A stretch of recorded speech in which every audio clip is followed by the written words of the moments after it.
윤리적 부동산 폭락론이 서구식 시장경제다. 에 대하여 말씀드리겠습니다. 50대 이상은 서구가 제3세계 저임금 노동과 결탁했다고 종속이론이 대학가에서 분노로 유행한 것을 알 것이다. 군사 독재는 서구의 제3세계 저임금 요구 시스템과 밀접했다. 한국 좌파는 그것을 얻기 위한 것이다. 그 당시에 어떻게 저임금 노동자를 외면하니 하는 차원의 비판이 많았다. 리만 사태 이후로 분명히 짜여진 체제는 서구의 부패와 제3세계 부패 경제의 쌍쌍파티다. 그렇게 커진 괴물이 중공경제다. 트럼프의 당선 유무에 상관없이 미국은 반중 노선을 갈 것이다. 미국 고유의 시스템을 유지하도록 하는 미국식 공동체주의가 관성을 유지할 것이다. 미국의 중산층은 리만 사태를 아직 못 벗어났다. 부동산 가격이 조금만 하락해도 꼴딱꼴딱 넘어간다. 미국이 대선이 가까워지면서 미국 연준이 대선 이후에 유동성 회수의 조짐을 완연히 보인다. 미국이 만약에 중공이나 한국식 부동산 경제를 운영했다면 미국 부동산 시장은 흔들릴 이유가 없다. 군사 독재란 권력체는 서구 사회와 제3세계의 저임금 노동과 밀접하다. 좌파 독재와 시진핑 중공 권력은 서구 사회의 부패와 제3세계의 부패 권력의 쌍쌍파티다. 부패 권력끼리 대차 대조표가 섞여버리게 됐다. 미중 무역 전쟁은 그런 고리를 떼어내는 과정에 첫 발을 내디뎠다. 군사 독재는 공권력을 통해서 저임금 근로를 강요했다면 좌파 독재는 서방 사회와 친중 세력이 결합된 부패 연합 권력에 기반한 자산평가의 폭증이 나타났다. 서방 부패 귀족의 돈 벌어주기 위해서는 중공 경제의 자산버블 붕괴를 하지 않았어야 했는데 트럼프가 그들의 욕망을 깨뜨렸다. 트럼프나 바이든은 누가 당선돼도 일장일단이 있다.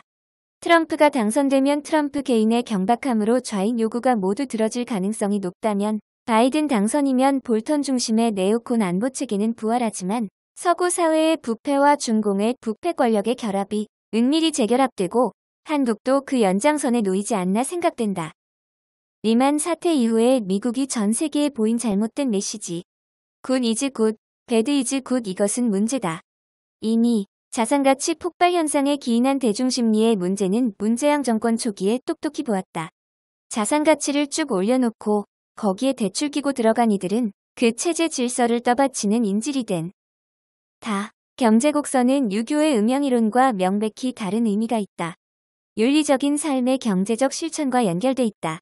수요 공급을 주장하면서 한국 사회에서는 올라가 버린 자산 거품에 심리적 낚시가 돼버리니 가격 하락은 영원히 이루어지지 않는다.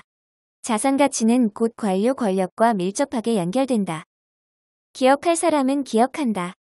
전태일 같은 저임금 근로자들로 군사 독재에 빡친 근로자보다 군사 독재에 협력한 근로자가 압도적으로 더 많았다는 것이다. 왜냐?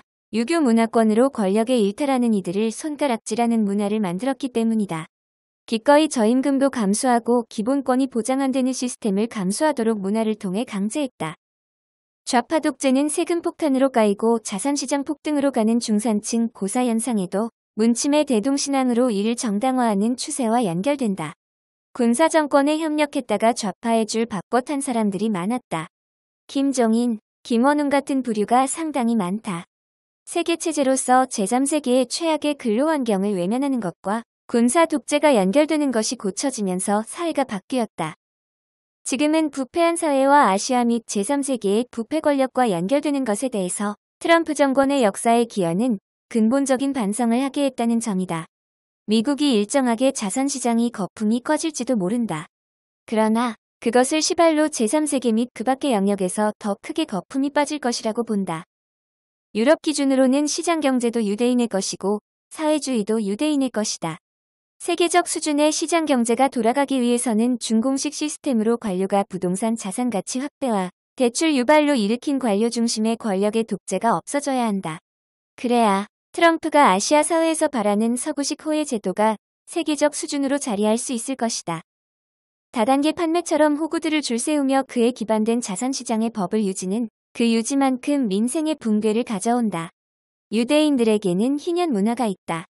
서구 무신론자의 사유인 니체의 권력의 의지나 자라투스트라는 이렇게 말했다는 동일한 것의 영원한 반복을 말한다. 중국 문명은 권력을 준 먹물은 자기들의 심판을 원치 않지만 유대 기독교 문화에서는 자신도 정하게 보는 문제가 깔려 있다. 윤리가 없는 폭락론이 아니라 윤리가 있는 폭락론, 이기주의가 아니라 현실적인 폭락론이 원래의 시장경제다. 구독, 좋아요, 알림 설정.